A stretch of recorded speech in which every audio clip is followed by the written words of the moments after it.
غادي نشارك معكم لا بات بريزي اللي كندير بثيرموميكس. كيف ما كتشوفوها هي لا بات بريزي، ولكن نفس الطريقه نفس المكونات تقدروا ديروها غير بيديكم. 75 غرام ديال الزبده، خاصها تكون بحال هكذا مقطعه، هكذا قطيعات بحال هكذا، وتكون بارده. كنحتاجوا 150 غرام ديال الفورص وقبيصه ديال الملح، وكنحتاجوا واحد 50 مليلتر ديال الماء، اولا 50 غرام ديال الماء، لحقاش الثيرموميكس كنمشيو بالغرام، سواء ليكيد سواء ماشي ليكيد، كلشي بالغرام. على بركه الله. يلا اول حاجه كنبداو بها هي 150 غرام ديال الدقيق فورس، كنزيدوا عليه 75 غرام ديال الزبده اللي تكون بارده ومقطعه ديك القطعات، كنزيدوا الملحه، وكنزيدوا 50 مليلتر ديال الماء عادي من روبيني يكون بارد. انا كدرتها بالخلاط اللي هو الثيرموميكس. نتوما تكتفيو غير بالايد ديالكم، الا ما عندكمش ثيرموميكس تخدموها غير بالراس الاصابع ديال ايديكم، لحقاش ما خاصهاش دليك، وخاصها تكون هكذا تحصلوا على عجين بحال هاد الشكل هكا، ما خاصهاش تدلك. وكنجمعوها بهذه الطريقه. انا جمعتها هكذا، ركبتها بحال هكا، ودابا غادي نغطيها بهاد البلاستيك ديال المطبخ باش نحطها في الثلاجه. خاصها تكون بارده، قد ما حسبنا بها في البارد قد ما كتكون تخرج مزيانه. في خلال هذا الوقت اللي هي في الثلاجه كتبرد، انا غادي ناخذ الدجاج، اللي صدر ديال الدجاج اللي كيشيط ليا من الدجاج اللي كنطيب سوا مرقه سوا كسكسو، حقاش حتى واحد في الدار ما كياكل صدر ديال الدجاج، ولكن بهذه الطريقه ديال الكيش كيتكل ليا صدر ديال الدجاج. كنحتفظ به في الكونجيلاتور البنات بحال هكذا. ملي كنحتاجو كنجبدو. كنحتاجو فلفله حلوه سواء خضراء سواء حمراء، انا عندي حمراء. كنحتاجو بصله حتى هي كنقطعوها هكذا قطعات يعني مربعين صغيورين، كيف ما قطعت الفلفله الحلوه. تقدروا تخلطوا حتى خضراء مع الحمراء زعما اللوينات. مهم هو الفلفله والبصله يتقطعوا بهذه الطريقه، يعني مكعبات صغيورين صغيورين صغيورين كيف ما كتشوفوا بحال هكذا. دابا غادي ندوز نقطع الدجاج حتى هو بنفس الطريقه ديال قطعات صغيورين، غير انا ما بغاش تقطع لي بحال تفرتت لي شويه. راكم عارفين الصدر ديال الدجاج كيفاش كيولي، ماشي مشكل.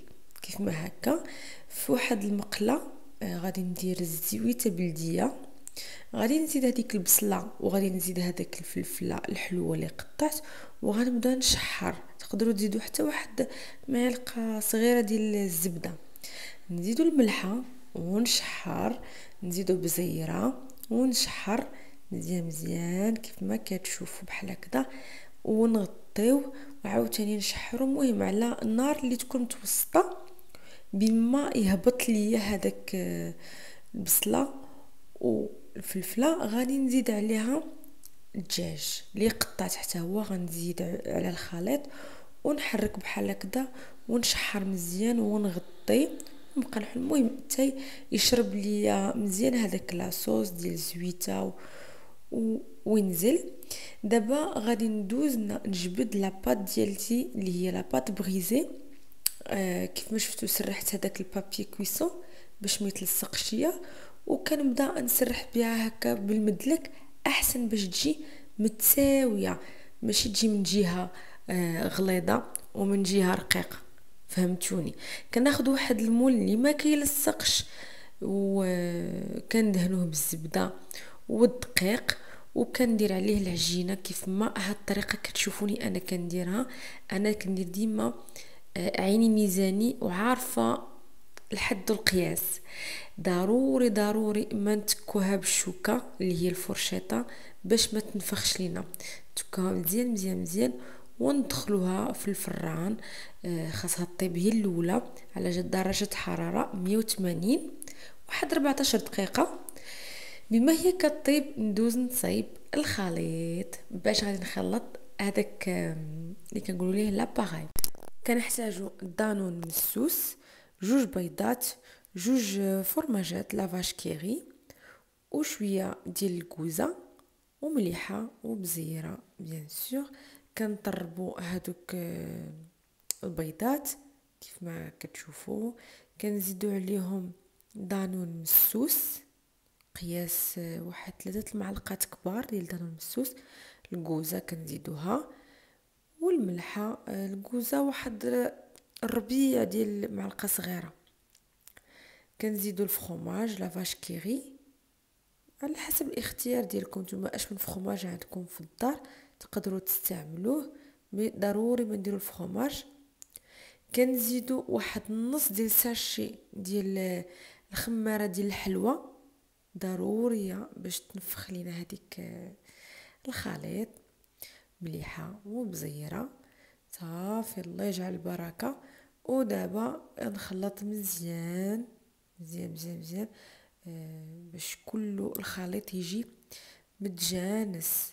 كيف ما كتشوفوا راه ساهل، وحتى هذاك الفرomاج حتى هو يتطلق لينا هذاك لافاش كيري. وصافي نتمنىكم انكم تجربوها لحقاش فريمون كتجي لذيذه وسهله بزاف بزاف بزاف. غير تبعوا هاد الطريقه سهله وغير مكلفه نهائيا البنات. بعد ما طابت ليا لاباط ديالتي لاباط بريزي كنحصلوا على هاد اللون بحال هكذا. الله يجعل البركه، ما خصهاش تحمر لحقاش مازال غترجع طيب. نزيدوا هذاك الخليط ديال الدجاج والفلفله والبصله فوق من لاباط كيف ما هكا. كنعمرو مزيان مزيان مزيان، وكنتاكدوا بان الفراغات حتى هما عامرين باش تجينا القضيه زعما كلها قياس واحد. دابا كنزيدوا الخليط الثاني والاخير اللي قادين فيه ديال الفرomاج وديال الحليب والبيض والكوزه كيف ما كتشوفوا بحال هكذا. كنزيدوه هو الاخر وكنقادو هكذا بمعلقه، وكنزيدوا الفرomاج من الفوق، فرomاج غابي بارميزون ولا اي فرomاج عندكم محكوك. هذه هي قبل ما كطيب كتكون على هذا الشكل. صافي دابا كندخلها الفران اللي كيكون درجه الحراره 200 حتى ل 220، حقاش اصلا هنا كلشي طيب غير باش تجمع وتعطي اللوين. الله يجعل البركه. واحد 10 دقائق كافيه. هاي دابا وجدات. كنجبدها كيف ما شفتوا. عرفتوا البنات واحد الريحه عرفتي كتجي بنينه، خصوصا اللي عندها الوليدات الصغار راه كتعجبهم بزاف بزاف بزاف. وحتى هذاك الصدر ديال الدجاج اللي ما كيتكلش ليكم في الدار تقدروا تحتفظوا به في الكونجيلاتور وديروا على هذا الشكل ديال كغاطان. البنات غير جربوها وخذوها من عندي. ها هي واجده. وحتى بالنسبه للخضره اللي ما كياكلوهاش الوليدات بهذه الطريقه كياكلوها، ياكلوا البصله، ياكلوا الفلفله، ياكلوا الثومه. خاصك غير تعرفي كيفاش تدخلي لهم الخضره في الماكله وبالصحه وبالراحه. ونتمنىكم انكم تجربوها ولحقاش كتستاهل. ودابا كملت العشاء ديالي دوشت. نوريكم اشنو كندير البنات من بعد من الدوش. كندير هاد الكوماج ديال لوريال خفيف على البشره، خصوصا هاد الوقيته دابا من مورا الدوش البشره كتكون المسامات ديالها مفتوحين الوقت المناسب باش نديرو اي حاجه بغينا نديروها للبشره ديالتنا.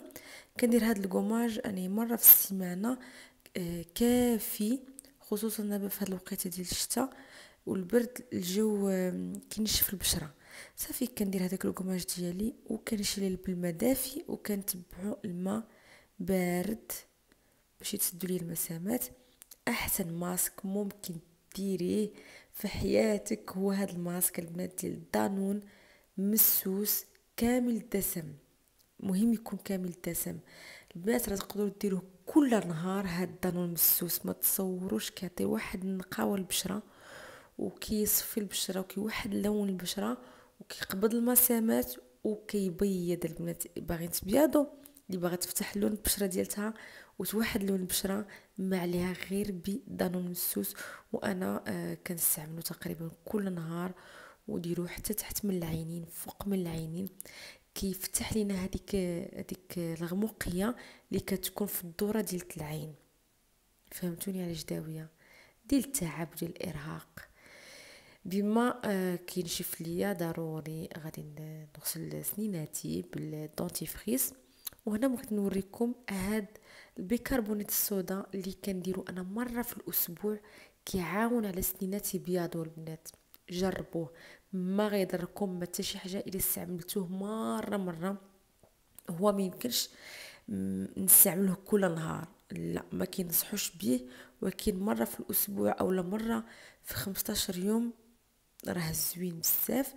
صافي غسلت وجهي، ودابا غادي ندوز ندير التونير.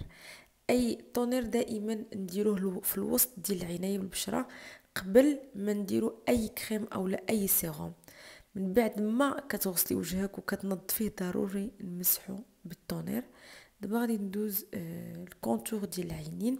كتعجبني هاد لا مارك ديال سيغاف، عندها ترطيب عالي بزاف.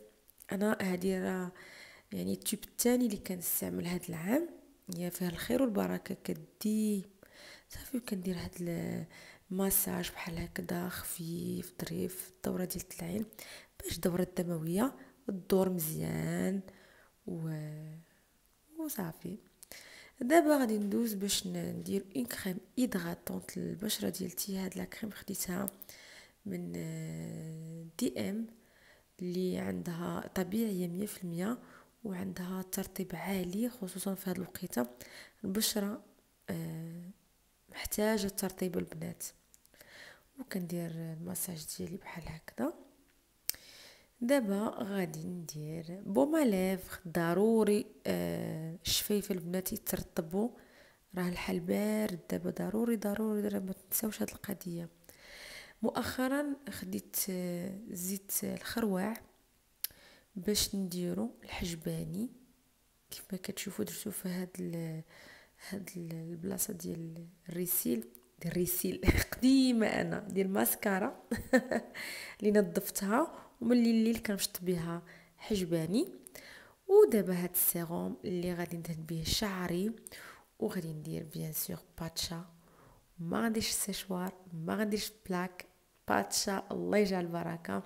غنسرحو بحال هكذا مزيان وغندير ليه باتشا ونقول لكم بسلام.